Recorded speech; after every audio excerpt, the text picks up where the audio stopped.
Pelayanan yang lambat dan berbelit masih sering dirasakan masyarakat. Lalu, seperti apa pelayanan yang seharusnya? Joko Widodo dikenal dengan gaya kepemimpinan yang dekat dengan rakyat. Ia tidak hanya bekerja di balik meja, tetapi turun langsung ke lapangan. Melalui belusukan, Jokowi melihat langsung kondisi masyarakat, mendengar keluhan mereka, dan memastikan pelayanan berjalan dengan baik. Karena bagi beliau, pelayanan harus hadir bukan hanya terlihat di atas kertas. Berorientasi pelayanan berarti mengutamakan kebutuhan masyarakat, responsif terhadap masalah, dan memberikan pelayanan terbaik dengan sepenuh hati. Sebagai ASN, kita dituntut untuk hadir bagi masyarakat, tidak hanya bekerja tetapi benar-benar melayani. Karena pelayanan yang baik akan membangun kepercayaan masyarakat, dan dari sanalah Indonesia yang lebih baik bisa terwujud. Pengabdian Hoegeng Imman Santoso sering dijadikan rujukan konkret tentang bagaimana nilai akuntabel dijalankan secara nyata dalam praktik aparatur negara. Dalam kerangka berakhlak ASN, akuntabel tidak hanya berarti membuat laporan atau mengikuti prosedur, tetapi memastikan bahwa setiap tindakan dapat dipertanggungjawabkan secara hukum, moral, dan kepada publik. Pengabdian Hoegeng juga memperlihatkan bahwa akuntabel membutuhkan keberanian. Dalam praktik birokrasi, tekanan dari atasan, relasi, atau kekuatan politik menjadi tantangan. Namun, ia tetap konsisten pada aturan sehingga setiap kebijakan dan tindakan yang diambil memiliki dasar yang jelas dan dapat diuji kebenarannya. Dengan demikian, pengabdian Hoegeng tidak hanya relevan sebagai sejarah, tetapi juga menjadi standar etika dalam membangun birokrasi yang bersih, profesional, dan dapat dipercaya oleh publik. So the general arrived at 5:45 a.m. till the aide gave up.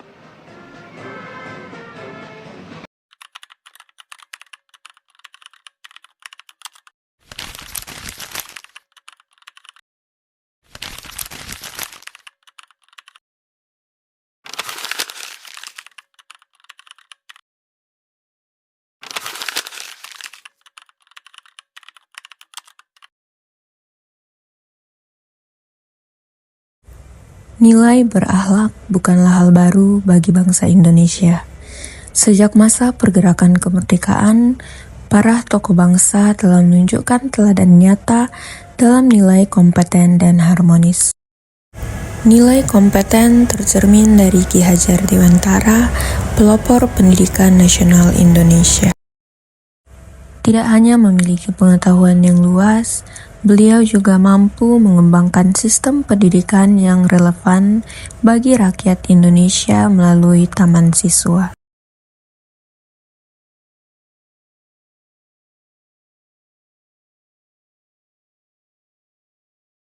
Dengan semangat ing ngarso sung tuludo, ing madya mangun karso, tuturi handayani, Ki Hajar menunjukkan bahwa kompetensi bukan hanya tentang kemampuan pribadi, tetapi juga bagaimana membangun dan memberdayakan orang lain.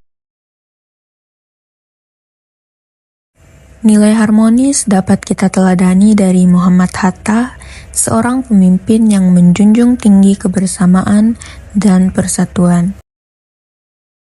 Dalam perjuangan kemerdekaan, Hatta dikenal sebagai sosok yang mampu membangun komunikasi yang baik dan menghargai perbedaan pendapat. Dari Ki Hajar Dewantara dan Muhammad Hatta, kita telah belajar bahwa keberhasilan tidak hanya ditentukan oleh kemampuan, tetapi juga keharmonisan dalam bekerja. Adapun faktor pendukung penerapan nilai kompeten dan harmonis bagi peserta Latsar yaitu akses pelatihan dan pengembangan, lingkungan kerja yang mendukung untuk belajar, dukungan atasan, teknologi dan sistem kerja yang memadai, serta motivasi dan kesadaran diri dari CPNS itu sendiri.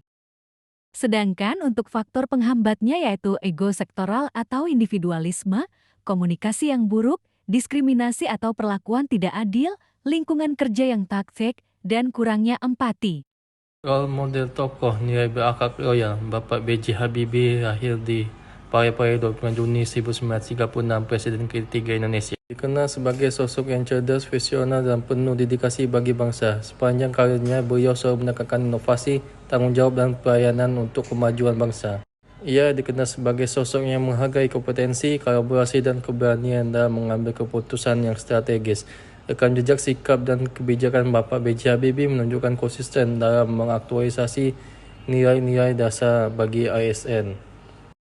Nilai loyal dari sosok Habibie bisa dilihat dari bagaimana beliau menunjukkan kesetiaan berdasarkan moral, bukan hanya sekadar kepatuhan formal. Nilai loyal yang harus kita terapkan di instansi yaitu kita harus bersikap loyal terhadap Pancasila, UUD 1945 dan kita harus mengutamakan kepentingan instansi di atas kepentingan pribadi. Faktor pendukung yaitu yang pertama kepemimpinan yang berintegritas, kedua aturan dan pengawasan jelas, ketiga budaya kerja yang jujur dan profesional, dan yang keempat berintegritas.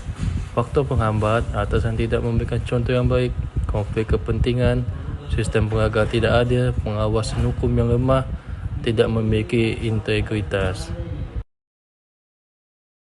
Di masa ketika perempuan memiliki keterbatasan, dibutuhkan keberanian untuk berpikir berbeda. R.A.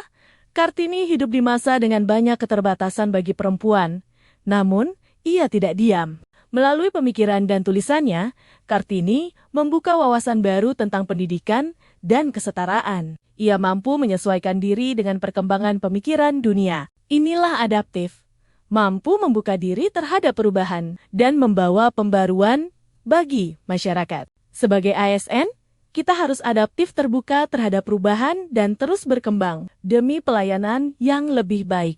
Karena perubahan dimulai dari keberanian untuk beradaptasi dan menjadi lebih baik. Profil singkat Sultan Sjahrir. Nama lengkap Sultan Sjahrir. Tempat, tanggal lahir Padang Panjang, Sumatera Barat, 5 Maret tahun 1909. Wafat 9 April tahun 1966. Jabatan penting, Perdana Menteri pertama Indonesia 1945 sampai 1947. Pendidikan. Di Belanda aktif dalam organisasi mahasiswa dan gerakan politik. Sultan Sjahrir berasal dari keluarga terdidik dan sejak muda sudah menunjukkan minat besar pada pemikiran politik, sosial, dan kemanusiaan. Saat menempuh pendidikan di Belanda, ia aktif dalam organisasi mahasiswa dan memperjuangkan kemerdekaan Indonesia melalui jalur intelektual dan diplomasi. Sultan Sjahrir adalah salah satu tokoh penting dalam perjuangan kemerdekaan Indonesia dan pernah menjabat sebagai Perdana Menteri pertama Indonesia. Ia dikenal sebagai pemimpin yang intelektual, demokratis, dan mengedepankan diplomasi dibanding kekerasan. Sjahrir aktif membangun komunikasi dengan berbagai pihak, baik di dalam negeri maupun luar negeri, untuk memperjuangkan pengakuan kedaulatan Indonesia. Mengutamakan dialog dan musyawarah. Sjahrir dikenal sebagai intelektual dan visioner, demokratis dan terbuka terhadap pendapat, mengutamakan dialog dan musyawarah, menjunjung tinggi kemanusiaan dan keadilan dan kolaboratif. Bentuk nyata nilai kolaboratif yang dilakukan yang pertama adalah kolaboratif dalam diplomasi internasional. Sjahrir memilih jalur diplomasi untuk memperjuangkan kemerdekaan Indonesia. Ia membangun komunikasi dengan negara-negara lain agar Indonesia mendapat pengakuan dunia, lalu bernegosiasi dengan pihak Belanda dan sekutu melalui pendekatan dialog. Yang kedua, membangun kerjasama lintas golongan di dalam negeri. Sjahrir mampu merangkul berbagai kelompok, baik nasionalis, pemuda maupun intelektual, lalu menghindari konflik internal dengan mengedepankan musyawarah. Yang ketiga, mengedepankan dialog daripada konflik. Sjahrir dikenal tidak mengutamakan kekerasan, tetapi mengajak pihak lain berdiskusi untuk mencari solusi dan mengedepankan komunikasi terbuka. Yang keempat, kepemimpinan yang tidak otoriter. Membangun kerjasama yang sinergis, terbuka, dan saling mendukung untuk mencapai tujuan organisasi. Pesan yang dapat diambil dari sosok Sjahrir, implementasinya bagi ASN adalah membangun kerjasama kolaborasi lintas instansi dalam menyelesaikan tugas, mengutamakan komunikasi dan musyawarah dan pengambilan keputusan, menghargai perbedaan pendapat dalam tim kerja, tidak bekerja sendiri, ego struktural tetapi mengedepankan sinergi. Nilai yang disampaikan atau pesan moral adalah melalui pemikiran dan tindakannya, Sjahrir menyampaikan bahwa perjuangan tidak harus dengan kekerasan, tetapi bisa melalui kerjasama dan diplomasi. Keberhasilan dicapai melalui kekuatan bersama, bukan individu. Perbedaan bukan penghalang tetapi kekuatan jika dikelola dengan baik. Kesimpulan, Sultan Syahrir merupakan contohnya tokoh yang menetapkan nilai kolaboratif dan berakhlak. Ia menunjukkan bahwa kerjasama lintas pihak adalah kunci keberhasilan, komunikasi dan musyawarah lebih efektif daripada konflik dan kepemimpinan yang terbuka, mampu menghasilkan keputusan terbaik. Nilai ini sangat relevan bagi ASN saat ini, terutama dalam menciptakan pelayanan publik yang efektif, waris dan berintegritas.